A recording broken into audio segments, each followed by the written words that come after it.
বয়ঃসন্ধি শব্দটা আমরা সবাই জানি, কিন্তু আশ্চর্যের বিষয় হলো ৩০-এর পরের জীবনটাকে আমরা কোনো নামই দেইনি।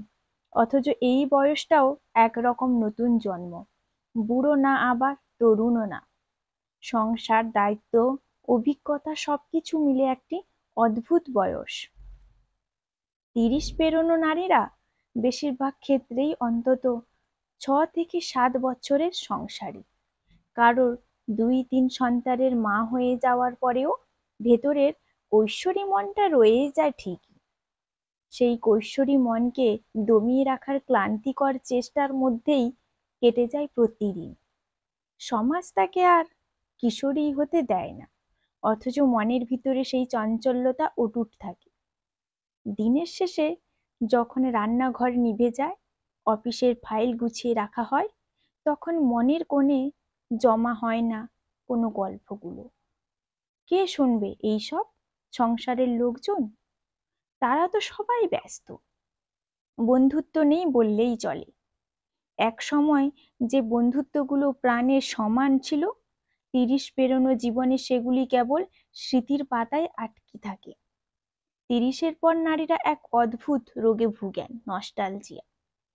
শৈশব, কৈশোর, কলেজ জীবন, প্রথম প্রেম, বৃষ্টি ভেজা দুপুর, সবকিছু অকারণেই মনে পড়ে যায়। একসময় যে মানুষ কষ্ট দিয়ে বা কষ্ট সে দিয়েছে তাকেও ভুলতে পারে না। রাতের অন্ধকারের আয়নার সামনে দাঁড়িয়ে নিজেকে দেখে অচেনা লাগে। চুল পড়ে গেছে, মুখে বালি রেখা, শরীরের মেদ, সব মিলিয়ে এক সময়কার মেয়েধির সুন্দরী শরীরটা কেবল স্মৃতিতে রয়ে যায়। হয়তো এই কারণেই অনেকে সাজগোজ, শাড়ি, গয়না নিজেকে লুকাতে চায়। এটা আত্মপ্রেম নয়, বরং বিষণ্ণতা ঢাকার উপায়। ৩০ পেরোনো নারীরা হঠাৎ প্রেমে পড়তে চায় না।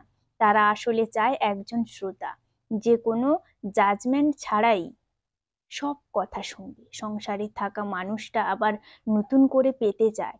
চোখের তারা হয়ে থাকা স্বাদ আবার জাগে, কিন্তু বাস্তবতার কানে কানে বলে দেয় সবকিছু আগের মতো আর হয় না। এই বয়সে বাবা মার অভাব সবচেয়ে বেশি অনুভূতি হয়। যাদের বাবা মা বেঁচে আছেন তারাও চায় না মেয়েটা অতিরিক্ত অধিকার খাটাক, অথচ ভেতরে ভেতরে মেয়ে হয়ে যতটুকু আদর পেতে ইচ্ছে করে তা আর বলা হয়ে ওঠে না। নিজের সন্তানদের আঁকড়ে ধরে যে অন্যরকম যে সমাজের স্বপ্ন বুনতে চলে। ৩০ পেরোনো কোনো নারী যদি অবিবাহিত হয়, সন্তান না থাকে কিংবা ডিভোর্সি হয়, তবে সমাজ তাকে নিয়ে অযথা চিন্তায় পড়ে যায়। অথচ যে মেয়েটা সংসার করছে, বাচ্চা সামলাচ্ছে, তার মনের খবর কে রাখে? কে জিজ্ঞাসা করে কেমন আছো, আজ তোমাকে ক্লান্ত লাগছে কেন? আজকাল মেয়ে মানেই যে ফাইন্যান্সিয়াল ইন্ডিপেন্ডেন্ট হওয়ার ডাক। কিন্তু ৩০ পেরোনো নারী বুঝে যায় শুধু আর্থিক স্বাধীনতা যথেষ্ট নয়।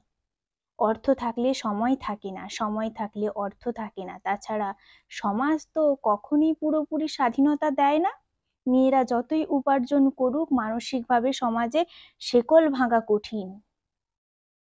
এ বয়সে প্রায় মেয়ে মন চায় একা থাকতে, নিজের মতো করে, কোনো দায়িত্ব ছাড়া। অথচ মুহূর্তের মধ্যে সন্তানদের মুখ মনে পড়ে যায়। মায়ের সবচেয়ে বড় ভয় হলো মৃত্যুর কারণ। সন্তানদের ছাড়া চলে যাওয়ার কথা সে ভাবতেই পারে না। ৩০-এর কাছে এলে মেয়েদের সবুজ মন ধীরে ধীরে নীল হয়ে যায়। যে মেয়ে সামান্য আঘাতে কেঁদে ফেলে, সে নিঃশব্দে কান্না করতে শিখে যায়। যে মেয়ে আগে স্বপ্নে ভরা ছিল, সে এখন ব্যালেন্স করতে করতে নিজের স্বপ্নকেই ভুলে যায়।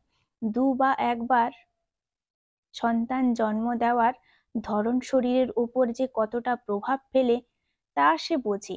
মেরুদণ্ডের ইনজেকশন এবং অস্ত্রোপচারের ব্যথা সব সহ্য করেও রান্নাঘরে দাঁড়িয়ে সন্তান সামলালে সংসারের চাকায় যে ঘুরতেই থাকে। পরিবারের অন্য সদস্যরা অসুস্থ হলে তার কষ্টকে গৌণ মনে হয়, অথচ সেও যে চায় কেউ একবার জিজ্ঞাসা করুক আজ তার শরীর কেমন আছে।